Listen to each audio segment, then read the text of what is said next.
വളാഞ്ചേരി നഗരസഭയുടെയും കൃഷിഭവന്റെയും കാർഷിക വികസന കർഷക ക്ഷേമ വകുപ്പിന്റെയും സംയുക്താഭിമുഖ്യത്തിൽ കർഷക ദിനം ആചരിച്ചു. വളാഞ്ചേരി നഗരസഭാ ചെയർമാൻ അഷ്റഫ് അമലത്തിങ്കലിന്റെ അധ്യക്ഷതയിൽ കോട്ടക്കൽ നിയോജക മണ്ഡലം MLA പ്രൊഫസർ ആബിദ് ഹുസൈൻ തങ്ങൾ പരിപാടി ഉദ്ഘാടനം ചെയ്തു.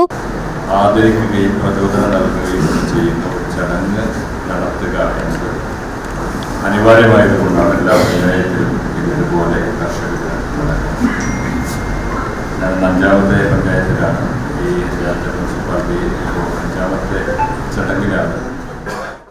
ഒരുപാട് കർഷക ഭൂമിയും കർഷകരും നഷ്ടപ്പെട്ട ഒരു അന്തരീക്ഷത്തിലാണ് നമ്മൾ ഈ ദിനം ആചരിച്ചുകൊണ്ടിരിക്കുന്നത്.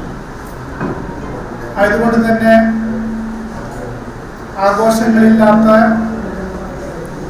ആദരവുകൾ മാത്രമാക്കിയിട്ട് കർഷകരെ ആദരിക്കുന്ന പരിപാടി മാത്രമാക്കിയിട്ട് നമ്മളിത് തുടങ്ങുകയാണ്.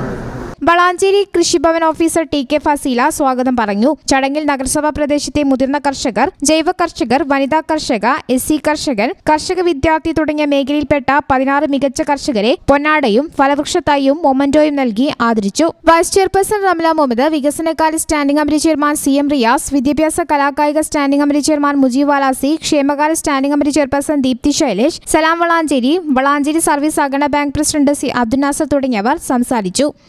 News bureau Valanchery.